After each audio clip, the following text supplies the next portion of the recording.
নমস্কার বন্ধুরা, অনেক দিন পর আবার একটা বড় ব্লগ ছাড়ছি।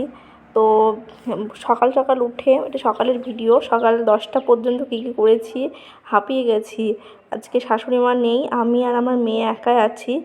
তো প্রথমে ঘরটা ঝাড় দিয়ে নিয়েছি উঠে, তারপরে মেয়ের খাবারটা করে নিচ্ছি, কারণ আমি ঘুম থেকে উঠেই প্রায় মেয়ের খাবারটা আগে করি, কারণ আমি উঠে পড়লে প্রায় উঠে পড়ে বেশিরভাগ টাইম। তো ওঠার পর খাওয়ার জন্য কান্না করে, তো সেই জন্য আগে খাবারটা করে নিই, ঠান্ডা হওয়ারও ব্যাপার থাকে।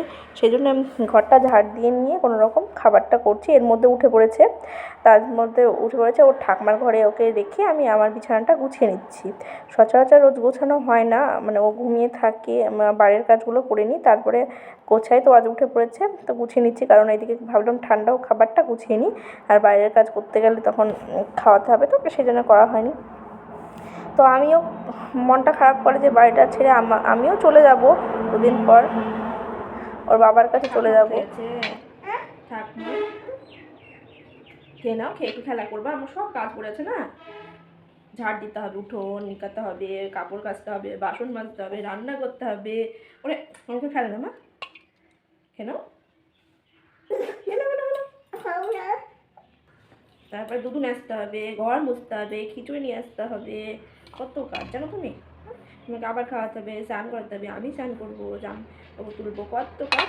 তোকে খাওয়ানোর পর ও না জল ঘাঁটতে শুরু করেছিল, তো সেই জন্য ওকে ওর ব্রাশটা দিয়ে বসিয়ে রেখেছি। এবার ও ব্রাশ করলে আমাকে ব্রাশ করতে হবে, সেই জন্য আমাকে ব্রাশ করতে হচ্ছে। তারপরে গ্যাসটা টেবিল মুছে, তার মানে মাঝে মাঝে অনেক কাজ থাকে, সেই ছোটোখাটো দেখানো যায় না।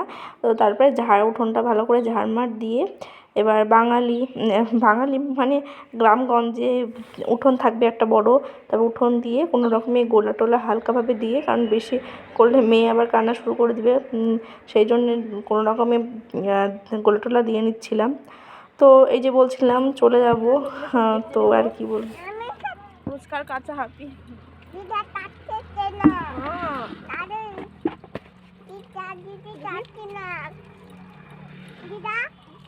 কোলের পরে রয়েছে এক গুচ্ছের বাসন, এবার সেগুলো মাজতে হবে। হায় রে জীবন।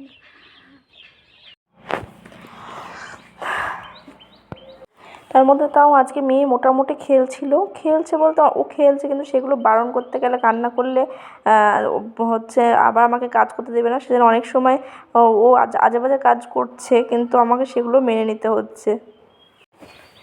যাদের বাড়িতে অল্প মানুষ তারা এই বিষয়গুলো বুঝবে। বাচ্চারা অনেক সময় কী করে, জল ঘাটে কি একটা কোনো উল্টোপাল্টা কাজ করছে, মার জিনিসপত্র মানে গয়নাঘাট নিয়ে খেলছে, কিন্তু সেগুলো বারণ করার ইচ্ছে থাকলেও বারণ করি না, হয়তো এমন কাজ হাতে যে করছে করুক, একটু পরে ঠিক করে নেবো, এরকম হয়ে যায়।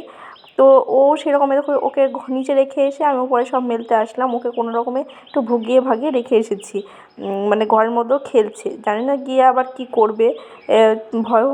চুপ করে রেখে আমি বাইরে রেখে গিয়েছি, ও ঘরে গেট লাগিয়ে দিয়েছে, খুলতে পারছে না। কোথায় তুই, খুলো, কি হয়েছে, পারছো না? গেট আর খুলতে পারছে না, একা হাঁপিয়ে গেছি। একা আমি কত দিক সামলাবো, দেখো সব ওর কলগেট পেস্টগুলো সব এইভাবে ছিটিয়েছে, দেখি তো হাত রেখে, আবার কোনায় গিয়ে নুকেছে, দেখি, দেখো ওই ঢাকনার মধ্যে সব ঢেলেছে, পাচ্ছে না। তারপর এই যে কাপড় ধুয়ে রোজকার যে কাজ, মানে ঠাকুরঘরটা মুছি, ঠাকুরের ঝাড়া বাসন নামিয়ে রাখি, আর তুলসী তলাটা মুছি। তো আজ তুলসী তলাটা না মুছতে পারছি না, কারণ 10টা বেজে গেছে, মেয়ের খিচুড়ি আনতে যেতে হবে, এদিকে আমারও খিদি পেয়ে যায়, তো জলটা দিয়ে দেখ স্নান করার সময় মুছে নেব ঘর এইগুলো। তো দেরি হয়ে গেছিলো বলে স্নানের জলটা বেশি পাইনি, তো অল্প তুলে রাখবো, এক বালতির মতো পেয়েছি। যাই হোক, খুব কষ্ট করেছি 10টা পর্যন্ত, তো একটু প্লিজ সাপোর্ট করো, পাশে থেকো।